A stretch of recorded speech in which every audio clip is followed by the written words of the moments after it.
नमस्कार। स्वागत है आपका एक बार फिर से हमारे चैनल पर।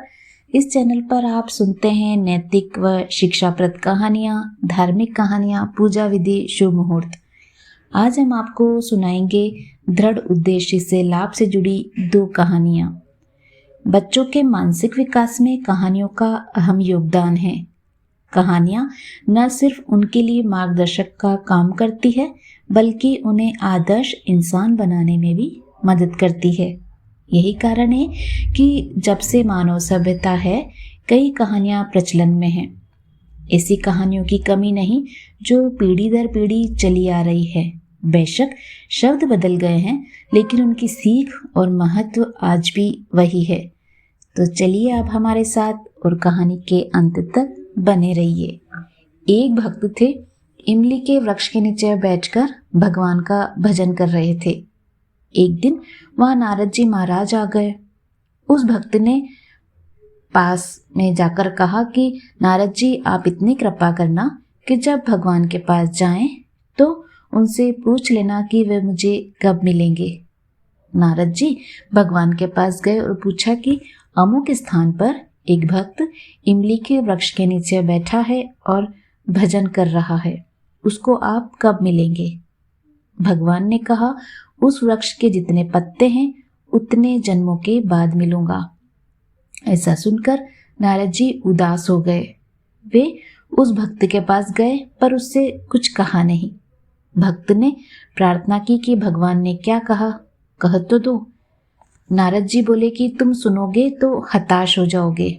तब भक्त ने बहुत आग्रह किया। तब नारद जी बोले कि इस वृक्ष के जितने पत्ते हैं उतने जन्मों के बाद भगवान की प्राप्ति होगी। भक्त ने उत्सुकता से पूछा कि क्या भगवान ने खुद ऐसा कहा है?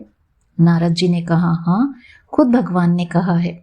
यह सुनकर वह भक्त खुशी से नाचने लगा कि भगवान मेरे को मिलेंगे, मिलेंगे, मिलेंगे, क्योंकि भगवान के वचन झूठे नहीं हो सकते। इतने में ही भगवान वहां प्रकट हो गए। नारद जी ने देखा तो उनको बड़ा आश्चर्य हुआ। वे भगवान से बोले कि महाराज, अगर यही बात थी तो मेरी फजीती क्यों कराई? आपको जल्दी मिलना था तो मिल जाते। मेरे से तो कहा कि इतने जन्मों के बाद मिलूंगा और आप अभी आ गए।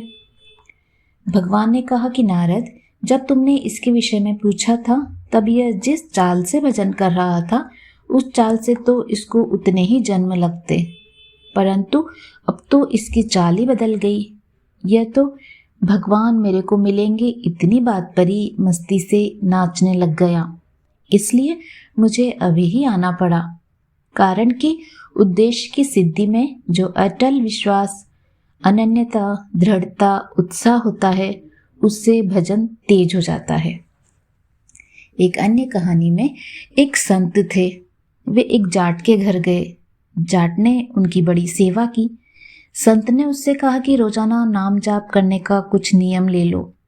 जाट ने कहा कि बाबा, हमारे को वक्त नहीं मिलता। संत ने कहा कि अच्छा, रोजाना एक बार ठाकुर जी की मूर्ति का दर्शन कराया करो। जाट ने कहा कि मैं तो खेत में रह जाता हूँ, ठाकुर जी की मूर्ति गांव के मंदिर में है, कैसे करूं? संत ने उसको कई साधन बताए कि वह कुछ न कुछ नियम ले ले, पर वह यही कहता रहा कि मेरे से यह बनेगा नहीं। मैं खेत में काम करूं या माला लेकर जप करूं, इतना समय मेरे पास कहाँ। बाल बच्चों का पालन पोषण करना है, तुम्हारे जैसे बाबा जी थोड़े ही हूं कि बैठकर भजन करूं। संत ने कहा कि अच्छा, तू क्या कर सकता है? जाट बोला कि हमारे पड़ोस में एक कुमार रहता है, उसके साथ में मेरी मित्रता है। खेत भी पास पास में है और घर भी पास में। रोजाना नियम से मैं एक बार उसको देख लिया करूंगा। संत ने कहा ठीक है, उसको देखे बिना भोजन मत करना। जाट ने स्वीकार कर लिया। जब उसकी स्त्री कहती कि रोटी तैयार हो गई है, भोजन कर लो, तो वह झट से बाड़ पर चढ़कर कुमार को देख लेता और भोजन कर लेता। इस नियम में वह पक्का रहा। एक दिन जाट को खेत में जल्दी जाना था, इसलिए भोजन जल्दी तैयार कर लिया। उसने बाड़ पर चढ़कर देखा तो कुम्हार दिखा नहीं। पूछने पर पता लगा कि वह मिट्टी खोदने बाहर गया है। जाट बोला कि कहाँ मर गया, कम से कम देख तो लेता। अब जाट उसको देखने के लिए तेजी से भागा। उधर कुमार को मिट्टी खोदते खोदते एक हांडी मिल गई जिसमें तरह तरह के रत्न अशर्फियां भरी हुई थी। उसके मन में आया कि कोई देख लेगा तो मुश्किल हो जाएगी, अतः वह देखने के लिए ऊपर चढ़ा। सामने वह जाट आ गया।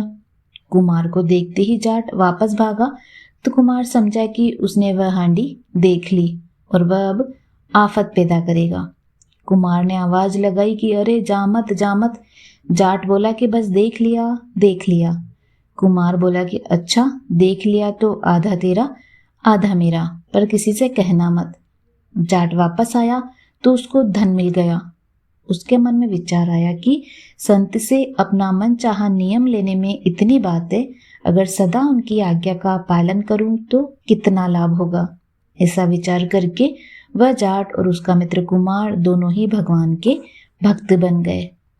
तात्पर्य ये है कि हम दृढ़ता से अपना एक उद्देश्य बना लें कि चाहे जो हो जाए हमें तो भगवान की तरफ चलना है, भगवान का भजन करना है। उद्देश्य बनाने की अपेक्षा भी उद्देश्य को पहचान लें, कारण कि उद्देश्य पहले बना है, मनुष्य जन्म पीछे मिला है। मनुष्य जन्म केवल भगवत प्राप्ति के लिए ही मिला है। इस उद्देश्य को पहचान लें, संदेश रहित मान लें तो फिर भजन अपने आप होगा। उम्मीद करती हूँ आपको ये आज की जानकारी भी पसंद आई होगी। पसंद आई तो कमेंट्स बॉक्स में अवश्य लिखिएगा। इसी तरह की अन्य कहानियाँ सुनने के लिए आप हमारे चैनल से जुड़े रहिए। धन्यवाद।